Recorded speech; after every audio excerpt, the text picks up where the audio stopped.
Welcome to another episode of Unusual Stories. Please like and subscribe. The challenge for our search teams was what we're going to have to deal with on the recovery of body parts.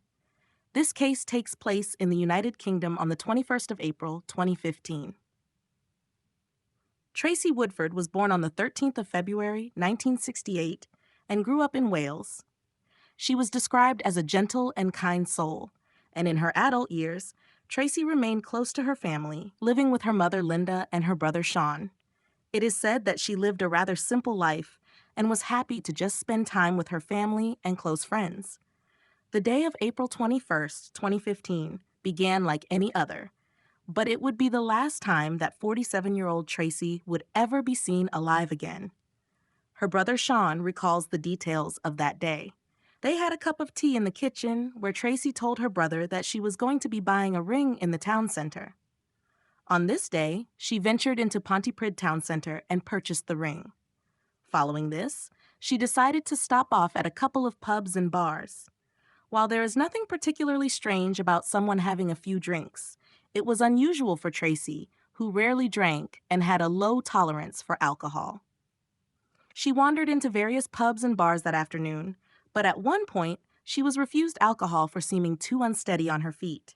Eventually, at around 7:45 p.m., Tracy wandered into the Skinny Dog pub, a place where locals were known to gather. It is in this pub where she encountered a 50-year-old man named Christopher May. Tracy's presence at the Skinny Dog was noted by those around her as she appeared to be nervous and fragile. Despite this, she found herself conversing with Christopher May and his group of friends. It is likely that Tracy's nervous disposition was of keen interest to Christopher, who saw a dark and twisted opportunity. Christopher was described as a joker and a nice guy by his friends, and the Skinny Dog was his usual drinking spot. As the evening at the pub progressed, Tracy's demeanor shifted. She perked up and began to feel comfortable with Christopher and his friends. Witnesses would later recall seeing the two flirting with one another, with Christopher at one point offering to buy her drinks if she went home with him, although Tracy insisted that she was not that kind of woman. But as the night went on and as the clock neared 11:30 p.m., CCTV cameras would capture Tracy walking alongside Christopher, heading towards his flat. 3 hours following Tracy's last appearance on CCTV, neighbors residing beneath Christopher's flat were awakened by a sharp thud. The neighbors assumed that Christopher was returning home after a night of drinking, like he would usually do, and that he was drunk and had fallen over. Because of this, they paid little attention. That night, Tracy didn't make it home, and her family became deeply worried. The following day, Christopher appeared at his workplace. He worked at a restaurant, and members of staff at this restaurant noticed prominent scratches on his face. The manager asked what had happened to him, and Christopher recounted a story of an accident involving a pole that he purchased from a hardware store. This explanation was accepted without suspicion at the time, as there was no reason to suspect anything sinister. A neighbor of Christopher had also seen him walking around carrying something. His appearance made an impression on her, as he appeared to be extremely fatigued. She noted that he seemed drained of life. With still no word from Tracy, her family began to take action. Tracy's mother had called around to see if anyone had seen her daughter. She called her other daughter, Sharon, to see if Tracy had spent the night with her, but Sharon hadn't seen her either. They had called and messaged Tracy a number of times, but there was no response. This behavior was completely out of the ordinary, so they decided to involve the police. As the investigation began, the pieces began to fit together rather quickly.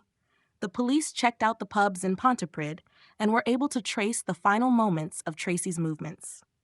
They heard from many of the locals that Tracy had last been seen flirting with Christopher and that the two had left the pub together. On the 24th of April, just days after her initial disappearance, Sergeant Stuart Williams and Constable Craig Gardner knocked on Christopher's door. Initially met with reluctance, they persisted and were finally granted access inside. The first thing that struck the officers was a foul smell. One of the officers would later say that he could smell what he believed to be rotten meat and cat urine inside the flat. Christopher appeared apprehensive. He recounted the events of that night, telling the police that he had met Tracy and that they did leave the pub together, but he claimed that he had made an inappropriate offer to Tracy and that she walked away after feeling insulted. Christopher then said that he returned home that night alone and had not seen or heard from her since. Not fully believing the story, the police wanted to probe a little further. Officers requested to search his flat, and Christopher agreed. They walked further inside Christopher's home, where the smell became even more apparent. They entered the bathroom of the home and pulled back the shower curtain. Behind the shower curtain were Tracy's dismembered arms and legs. The South Wales Police Forensics Investigation Team was called to the flat while Christopher was taken into custody and questioned. Inside the flat was a chilling array of tools. They found that Christopher had used a handsaw, kitchen knife, and scissors to dismember her body. The police found an Adidas rucksack containing the upper torso of Tracy and a handbag containing the partial remains of a thumb and fingers that matched the arm discovered in the shower.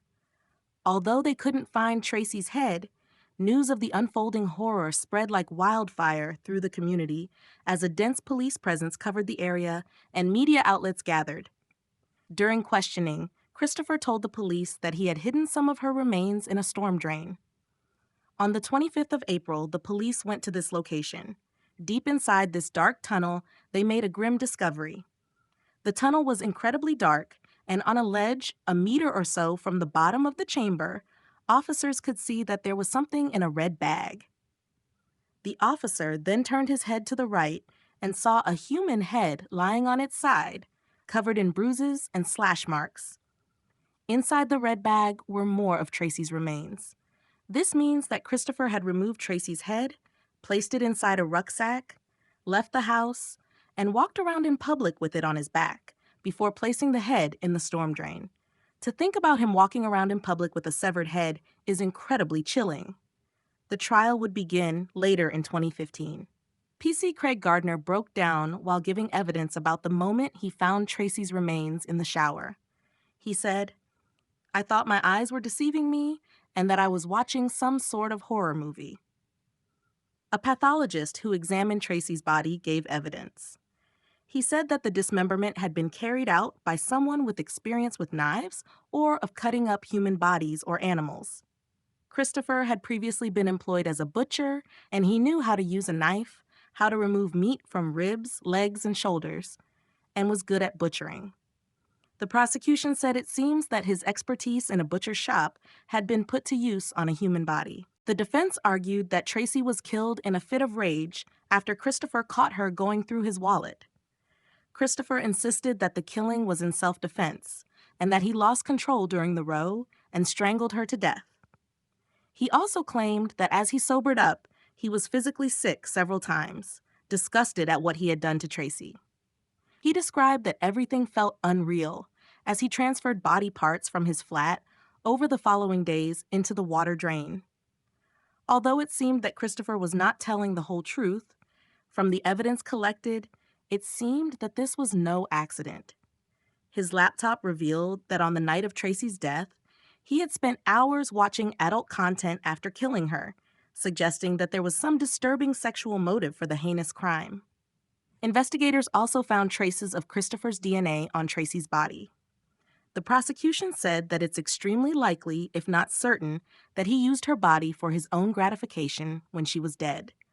The prosecution argued that the killing of Tracy was a deliberate murder, and that Christopher played out his depraved and disturbing fantasies on an innocent and trusting woman.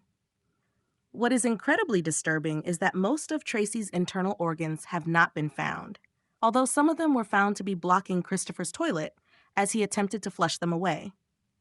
On the 19th of November 2015, following a 2-week trial, Christopher May was found guilty of Tracy Woodford's murder. He was given a life sentence with a minimum term of 28 years. It's reported that Christopher sat expressionless as the jury delivered the verdict. In the aftermath of the harrowing events that unfolded, the weight of the tragedy settled heavily on both the Woodford family and the entire community. The life of Tracy had been brutally cut short in the most brutal of ways. Her family has said that they are heartbroken and struggle to cope with their loss. Her mother, Linda, said, "It feels like we're living in a nightmare. He has torn my family apart. He has destroyed us totally."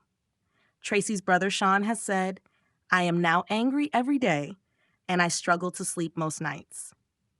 Thank you.